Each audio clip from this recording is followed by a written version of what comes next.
Section 2.6, Transformations of Functions. Much of this, hopefully, you will have seen before in a Math 1010 or an earlier algebra course that you have taken.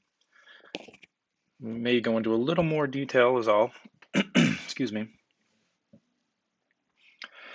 So the learning targets are, we have several here. We're going to describe transformations if we have been given an equation. We're also going to use transformations to sketch graphs, and we're going to be sketching graphs of those parent functions that we looked in section 2.2, the radical function, the square root, quadratic, things like that. We will write equations based on transformations given, and then we'll talk about even or odd functions. So before we actually get into these learning targets, let's just briefly go over again what these transformations are. The first one I want to talk about is when a graph is shifted vertically, vertically meaning up or down. And again, make sure you pause this and write things down that you need to write down. But a vertical shift happens when we have a value here added or subtracted, and the key here is it's outside of the function. So we have the function y equals f of x, but I've added a value outside of the function, and that resulted in a shift up in the graph c units. You can see here I had the original function, but when I added c, that resulted in a shift of the function up c units. The shape of the graph stayed the same, just moved up c units. If I subtract c outside the function, that's a shift of the graph down c units, and you can see here, again, I had the original function f of x. If I subtract c outside of that function, it moves the graph down c units. So a vertical shift of the graph maintains its shape, it just moves the graph straight up or straight down. And the key here is that the transformation occurs outside of the function. And the reason it moves it up or down is, again, y and f of x are the same thing. F of x is equal to y. And on a graph, the y values represent the vertical distance, or the distance from the x-axis, or the distance that you move up or down. So f of x plus c really means I'm adding a value to all of the y values of a graph. So that's going to move the graph up because all the y values increase. Or here, because f of x is really the same thing as the y values, if I take a value away from every y value on a graph, it's obviously going to move the graph straight down. So for something to compare, something we know, y equals x squared, we know that the graph is a parabola. Okay? So the function is x squared. Now if I go and add 3 to x squared, I'm adding it outside the function, because remember the function was x squared, so plus 3 is outside the function. That resulted in moving the parabola 3 units up. So rather than the vertex being here at 0, 0, now the vertex is at 0, 3. It's got the exact same shape, just moved up 3 units. Or if we do x squared minus 3, now we're subtracting 3 from every y value, and subtracting 3 is outside the function, because again the function is x squared, so the minus 3 is outside of it. That just moved the parabola 3 units down from where it started. So the vertex, rather than being at 0, 0, is at 0, negative 3. So this is an illustration here of vertical shift. Just moves the graph up and down. It doesn't change the shape. The next transformation would be a horizontal shift of a graph.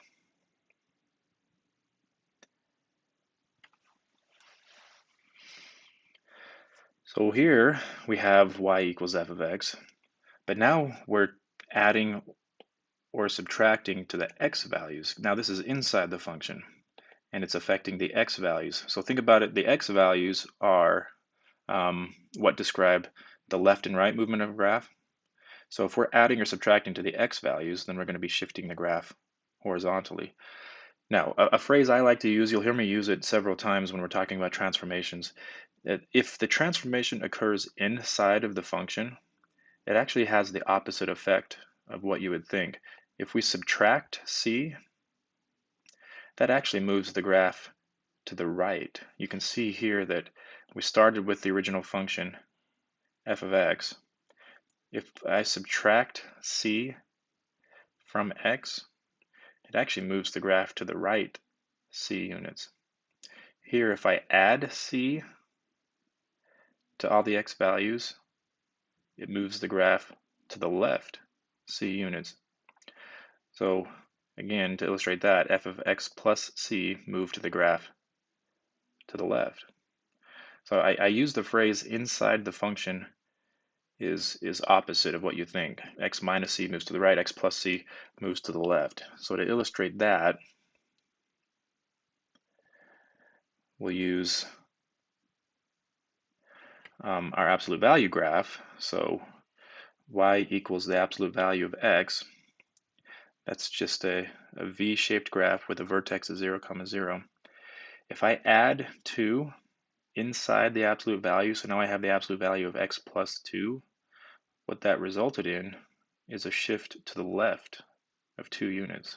So I have the same shape, same slope, but the vertex is at negative 2, 0. If I do x minus 2 inside the absolute value, so it's inside the function and not outside, then that resulted in a shift to the right 2 units. So just remember, if it's inside the function, it moves the graph left or right, but it has the opposite effect. Minus moves it to the right, adding moves it to the left. Okay, the next transformation is reflecting a graph.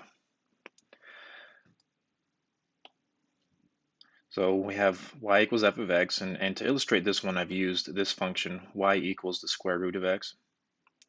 A reflection is just multiplying by -1, and that can either occur outside of the function. So here we have the function f of x, and we're multiplying by -1 outside of that. That represents a vertical reflection. So you can see here, negative square root of x reflected the graph upside down, a vertical reflection.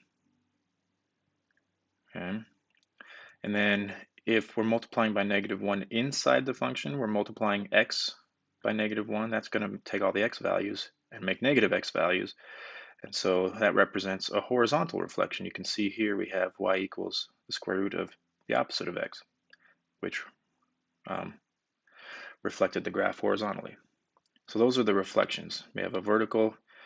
If it occurs outside the function, it's vertical. If it occurs inside the function, it's horizontal. Okay, another family of transformations is stretching and compressing. So we're going to look at vertical stretching and compressing, and then we'll look at horizontal stretching and compressing. But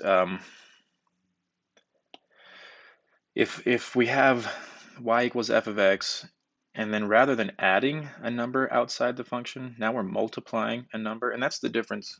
If you add or subtract numbers either outside or inside the function, that just moves the graph left, right, or up or down. It doesn't change the shape. But if you start multiplying by numbers inside or outside the function, that's when we change the shape. That's what a stretch or a compression does. It doesn't move the graph, it changes its shape.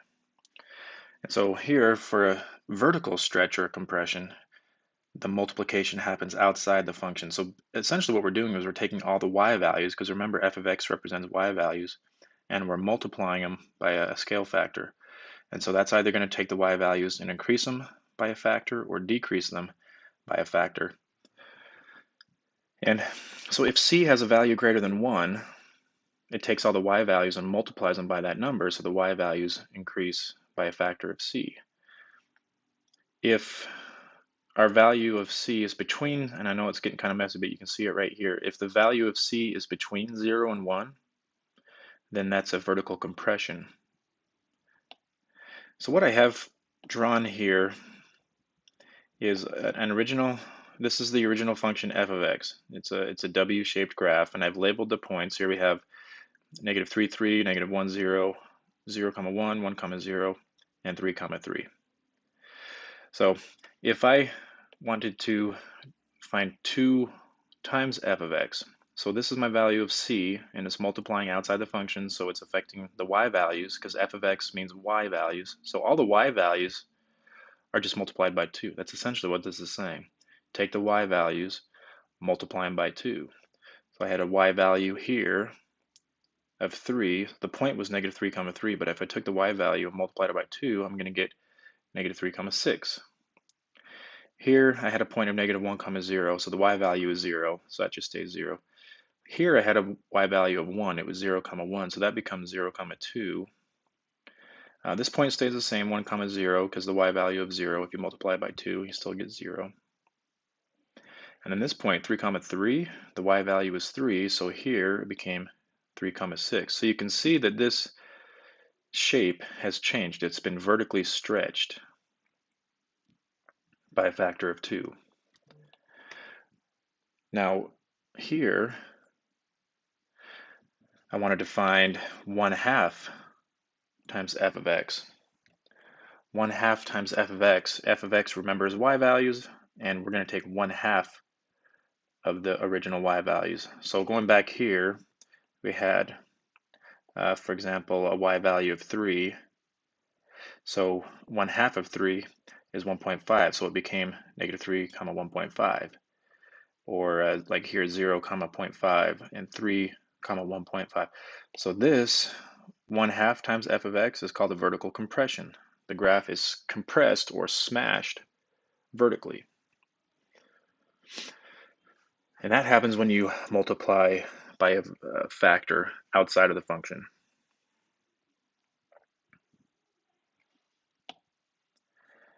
The other type of stretching and compression is horizontal.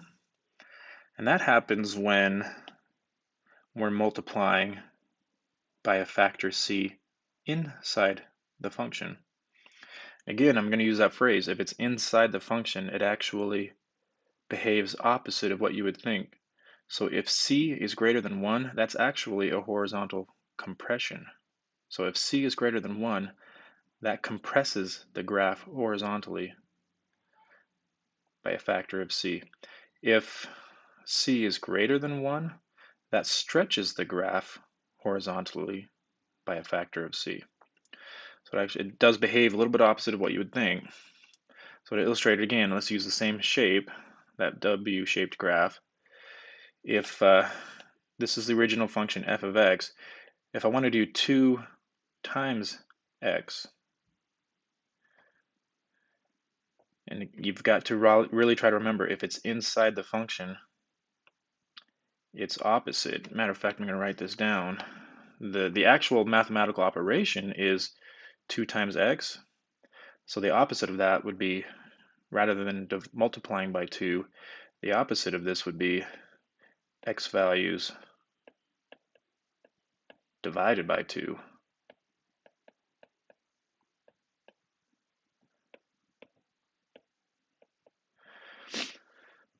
Inside the function behaves opposite. The actual mathematical operation is 2 times x. So the opposite of that would be dividing by 2. So what we do here is we divide all the x values by 2. So here we had an x value of 3. The point was 3 comma 3. So dividing that x value in half, it becomes 1.5 comma 3. Here we had an x value of 1 for 1 comma 0. So that's 0.5 comma 0.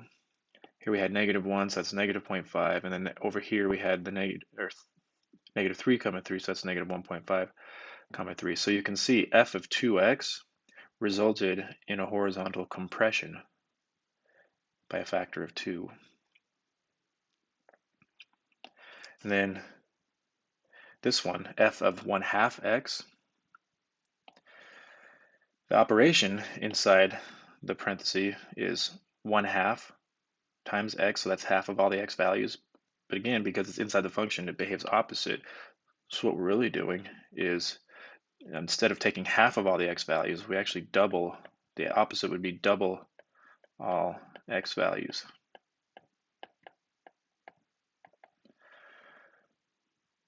And so the original point was negative 3 comma 3, so we doubled that to be negative 6 comma 3.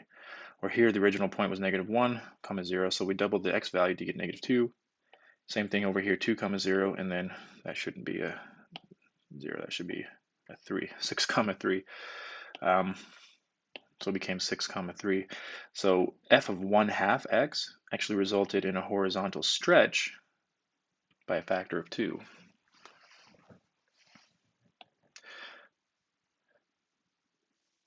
So let's just quickly scroll through here. Here we had the stretching and compressing transformations. That's if you're multiplying functions inside or outside the function. Here we had reflecting, that's if you multiply by a -1.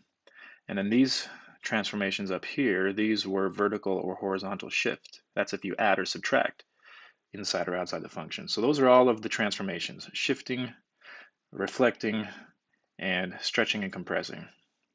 So now we're ready to actually get into the learning targets. The first learning target was describing transformations verbally based on an equation.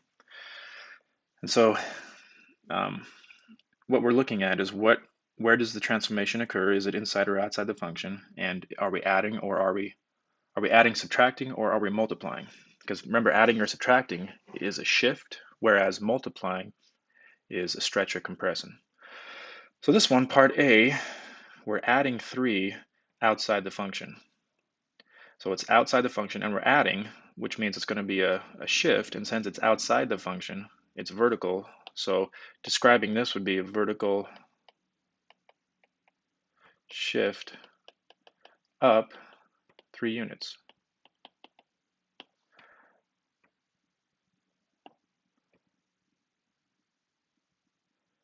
And if you feel like you got a handle on this, you want to pause it and try to answer some of the others before I get to them, go ahead and do that. But for part B, here we're subtracting, and remember, adding, subtracting is a shift, so we're shifting, and since it's inside the function, it's affecting the x values, which means it's going to move the graph left or right. And inside the function is opposite. -4 is moving to the right. So this is a horizontal shift of 4 units.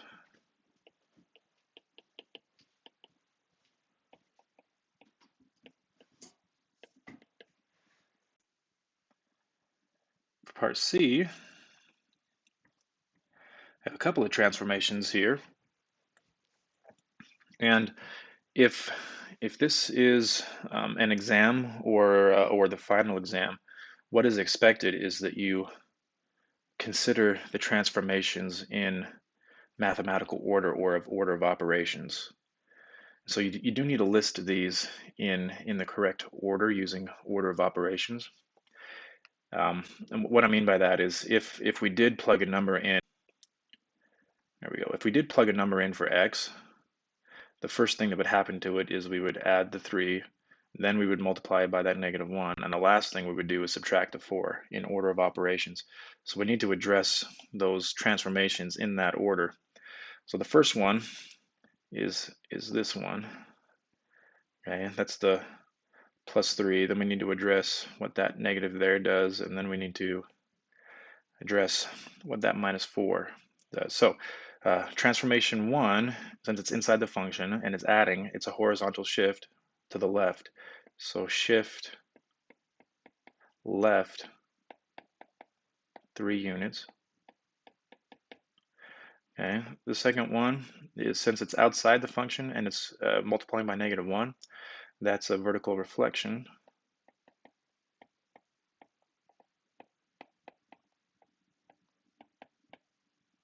And then finally, that -4, since it's outside the function, that's a shift down 4 units.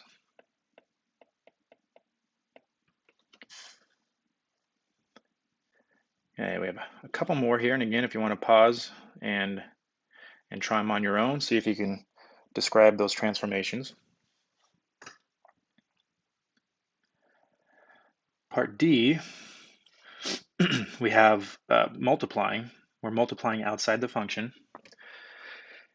So it's a vertical change since it's outside the function, but we're not adding or subtracting, so it's not a vertical shift. It's a stretch or a compression. and we're since it's outside the function, it's a vertical stretch because this value of c is greater than 1. So if it's greater than 1, it's a vertical stretch. So it's a vertical stretch by a factor of 4. Okay, for part E, again, there's two transformations we need to describe in the correct mathematical order.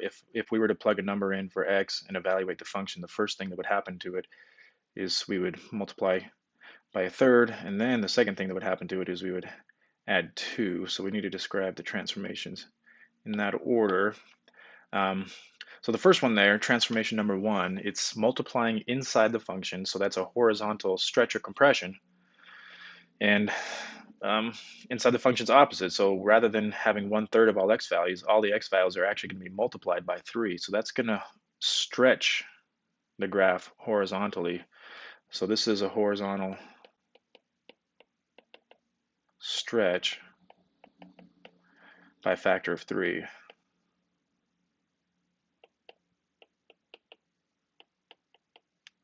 And then the second transformation here, since we're adding 2 outside the function, that is a vertical shift, or you could just say shift up, vertical shift up 2 units. For part F, we address this transformation of +1, and then we talk about that one. So the first transformation, x plus 1, that's a horizontal shift. So we can just say shift left 1 unit.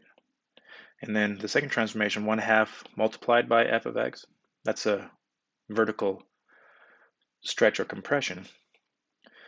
And since c has a value between 0 and 1, it's a vertical compression.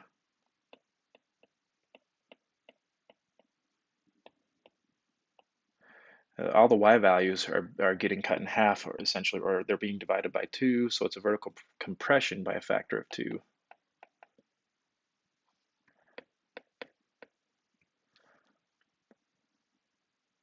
Okay, so there's our first learning target. You're just describing the transformations that are shown in the equation. The second learning target is actually graphing functions now using transformations of a parent function. What I mean by that is here for part A, for example, the parent function y equals the square root of x. If you remember, the graph starts here at 0, 0, and looks like that. So we're going to be graphing just the exact same shape. It's just going to move up or down or left or right. So for part A, the +1 occurs outside of the function. By the function, I'm talking here, the square root of x, and the +1 is outside of it. And so that's moving the graph up 1 unit. So all we're really doing is taking this same graph and moving it up 1 unit. So rather than starting at 0, 0, it's going to start at 0, 1.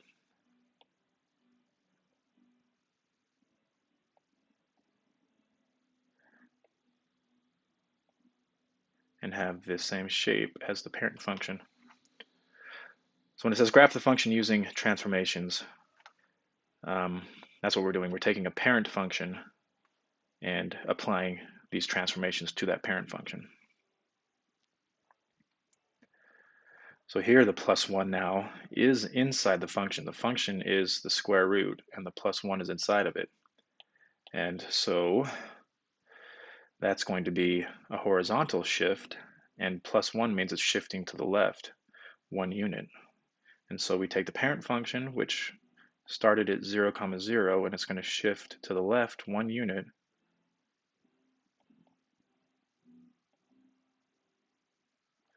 And have the same shape.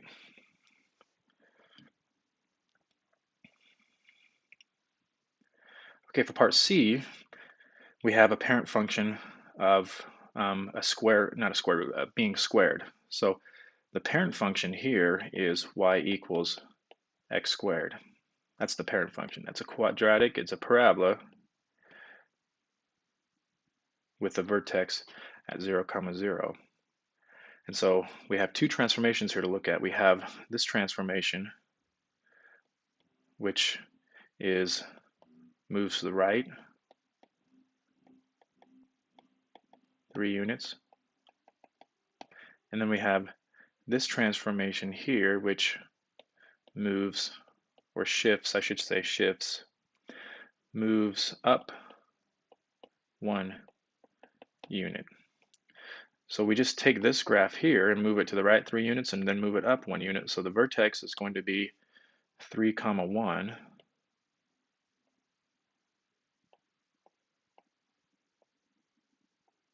It moved to the right and moved up 1 unit.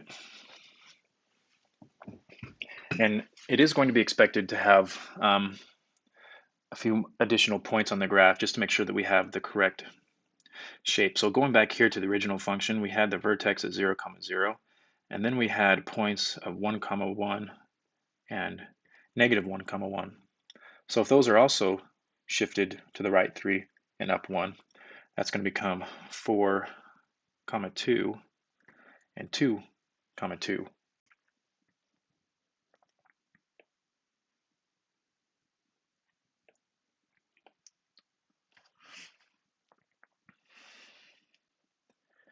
Okay, part D, 1/2 times the absolute value of x. So the parent function here is y equals absolute value of x. And if you remember, that's a V-shaped graph.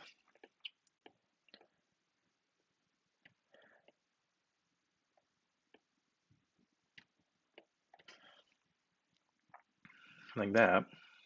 It had a point of 1, 1, and over here we had negative 1, 1.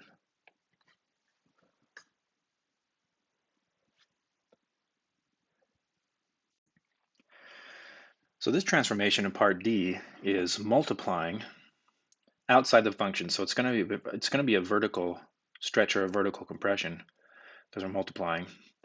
And 1/2 is between 0 and 1. So this is a vertical compression.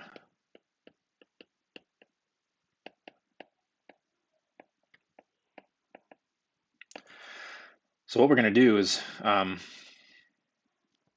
a vertical compression, remember, affects all of the y values. So we're going to take all the y values and multiply them by 1/2. Outside the function, we do exactly what it says. So if it says 1/2 times the function, we're going to take all the y values and multiply them. So these y values of 1 here, those are going to be multiplied by 1/2. So 1 times 1/2 is 1/2. But the vertex is going to stay at 0, 0. The graph isn't moving, it's just being compressed vertically.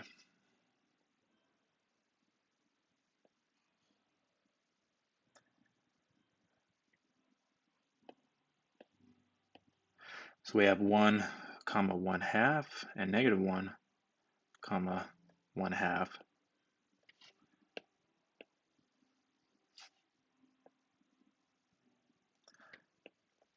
So you can see and compare between these two, the slope has become less steep because we have vertically compressed the graph by a factor of 2.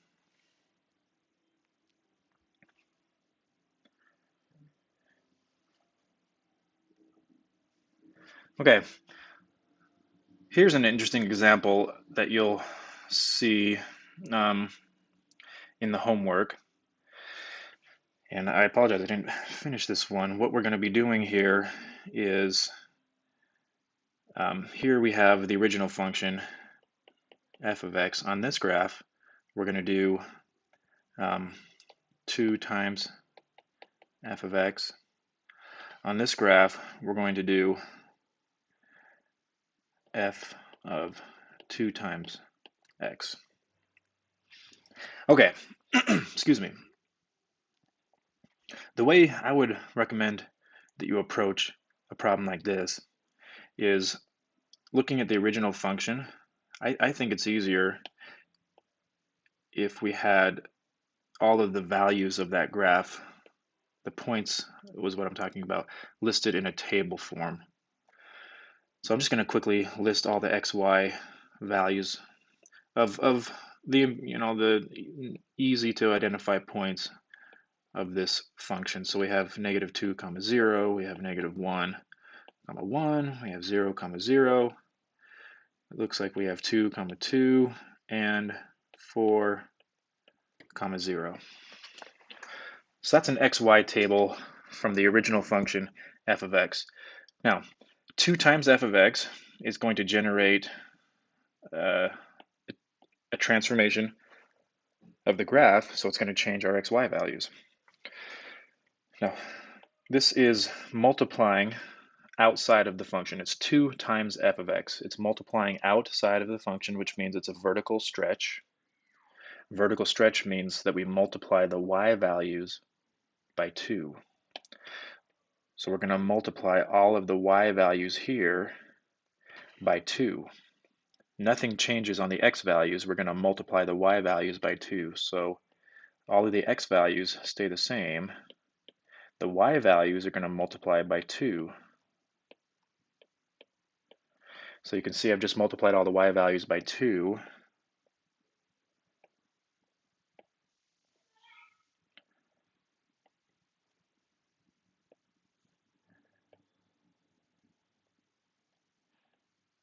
So this has resulted in a vertical stretch. The graph has been stretched up or vertically by a factor of 2. And this next one, f of 2 times x, again, it's going to result in a transformation of the graph, so the table of values is going to change. This is occurring inside the function now, and it's multiplying, so it's a horizontal stretch or compression. So it's going to affect the x values, and remember, because it's inside the function, it has the opposite effect of what it says. Here it says take all the x values, multiply them by 2, so we're going to do the opposite. We're going to take all the x values and divide them by 2. So all of these x values are going to be divided by 2. Nothing changes on the y values from the original function. So 0, 1, 0, 2, 0. The y values stay the same because this transformation is affecting x values. Now the x values are going to get cut in half. So negative 1, negative 0.5, 0, 1, and 2. So negative 1, comma 0, 0.5, comma 1, 0, comma 0, 1, comma 2, 2, comma 0. So this has resulted in a horizontal compression by a factor of 2.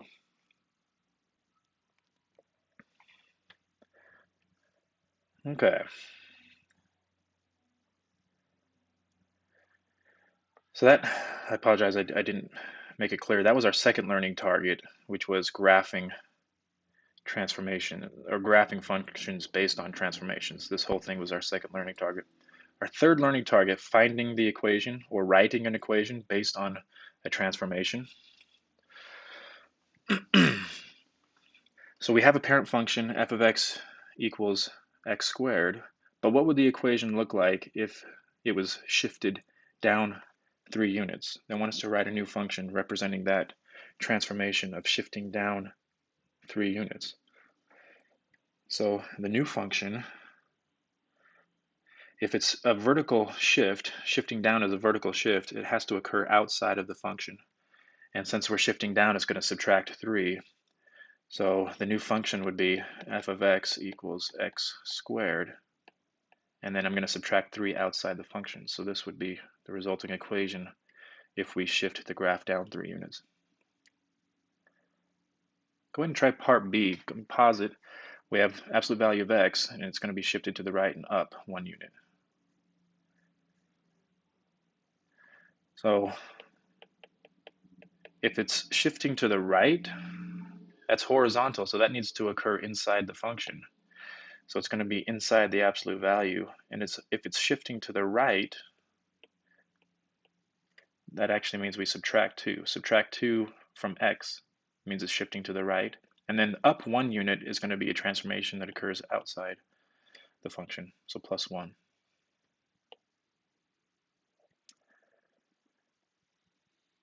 Okay, for part C, we've been given a graph to look at, y equals the square root of x.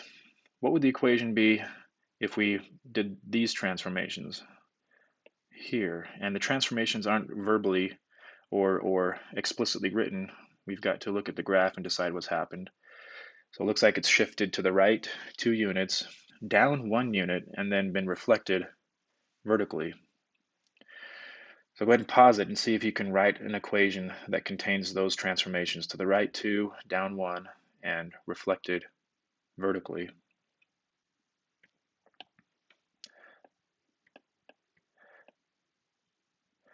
So if it's shifting to the right 2, it's going to be x minus 2. And if it's been reflected vertically, we're going to have a minus sign in front of the function. And then to move it down 1, we're going to have a minus 1 outside the function.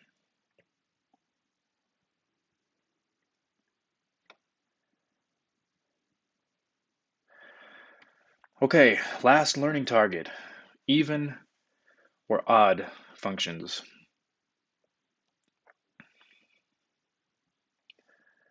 So let's look at even functions first. First of all, even functions are symmetric to the y-axis. So I've drawn a parabola with the vertex at 0, 0. So even functions are symmetric to the y-axis. That's one thing to remember.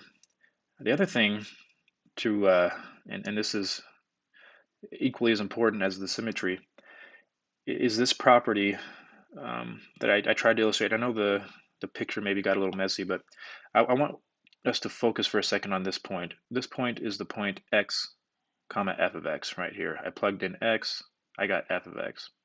A property that is inherent in being symmetric to the y-axis is if I take this value of x and make it its opposite, negative x, I still get the same function value f of x. So whether I plug in positive x or negative x, I'm going to get the same function value of f of x. And that's what this is illustrating. F of x is equal to f of negative x.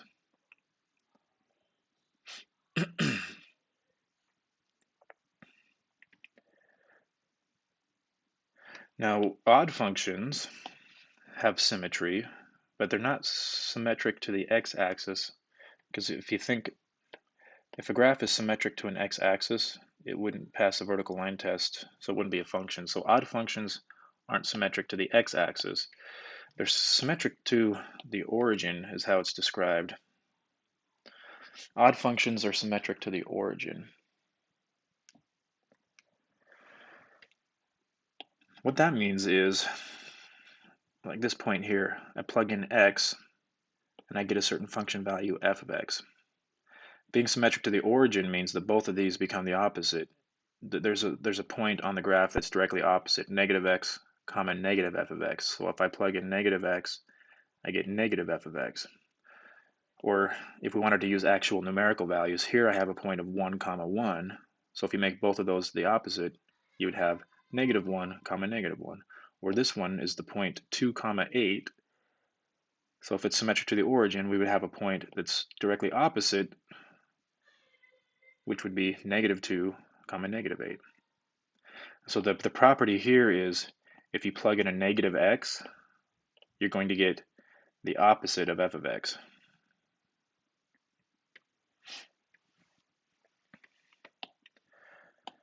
So you may be asked to determine if a function is even or odd based on its graph. That's rather easy. Just look at the graph. If it's symmetric to the y-axis, it's even. If it's symmetric to the origin, it's odd. If it's not symmetric to the origin or to the y-axis, then it's neither even nor odd. So not all functions are one or the other. Some functions are even, some functions are odd, and some functions are neither even nor odd. Now, if you don't have the graph to look at, then here's how you can determine if a function is even or odd. Go ahead and pause it so you can write this down, and then we'll do some examples. So to determine if a function is even or odd, if you've been given the equation, first you evaluate f of negative x.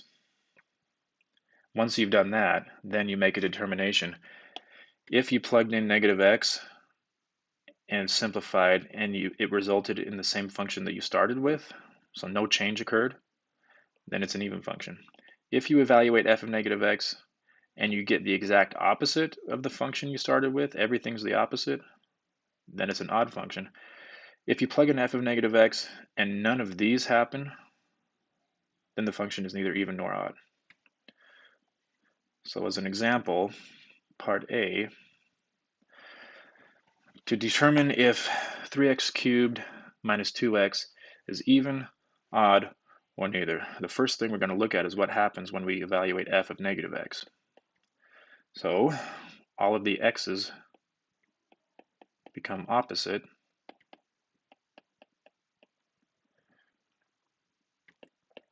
and if we evaluate this, negative x to the third power is negative x cubed, so this is negative 3x cubed plus 2x.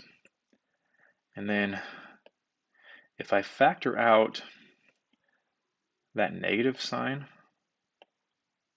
I'm talking about this negative sign right here. If I factor out that negative sign, what I'm left with is 3x cubed minus 2x. And then compare this. 3x, not 3x squared, 3x cubed rather. 3x cubed minus 2x is what we started with, 3x cubed minus 2x.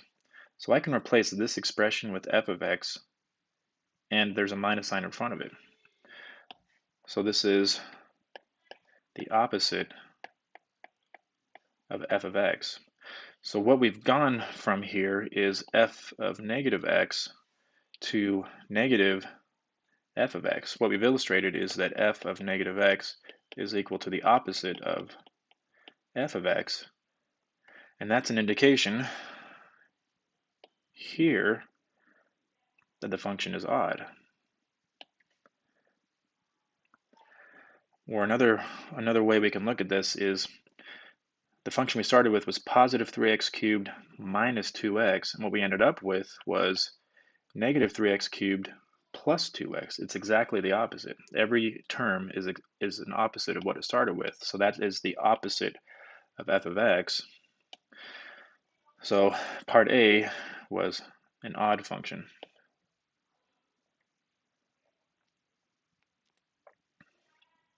Part B, I'm going to do the same thing. We first start by evaluating the h of negative x. We need to see what happens. So this is negative x to the fourth power plus 3.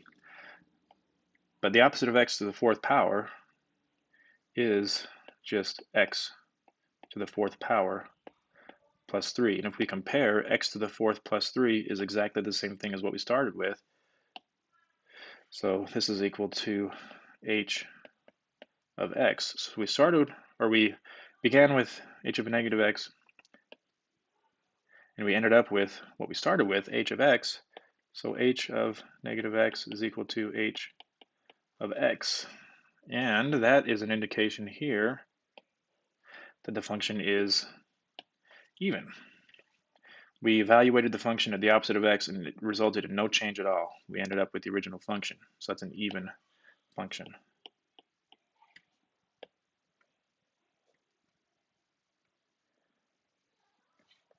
Okay, part C, excuse me, starts the same way. We have to see what happens when we evaluate at the opposite of x. So all the x's are going to become opposite.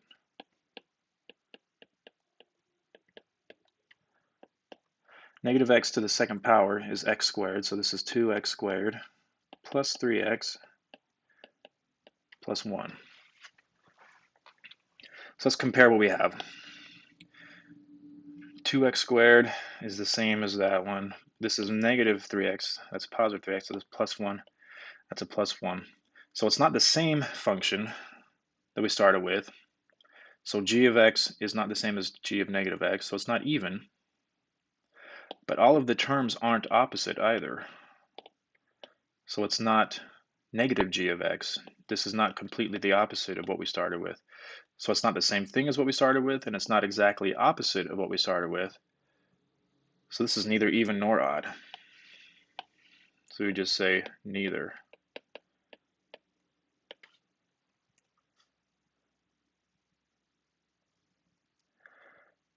And that should do it for lesson 2.6. This is a big one. There's a lot contained in here, so let's quickly scroll through this and review. Here let's go to the beginning of our learning targets here. The first learning target was here, describing transformations given an equation. So you just have to pay attention to where the transformation is, whether it's outside the function or inside the function. And also trying to describe the transformations in the correct order. And also remember that inside the function is opposite. Second learning target was graphing transformation or graphing functions using transformations. So we're just transforming parent functions.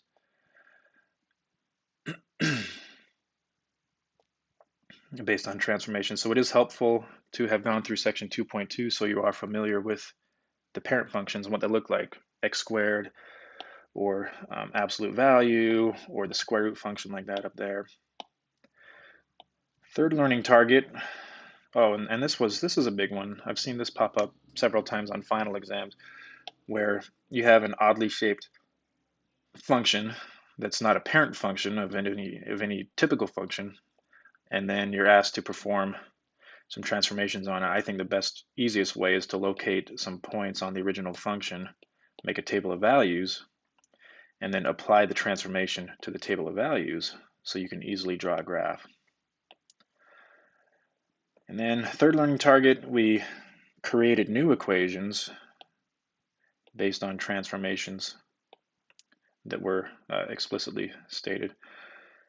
And finally, we just barely finished with looking at even and odd functions.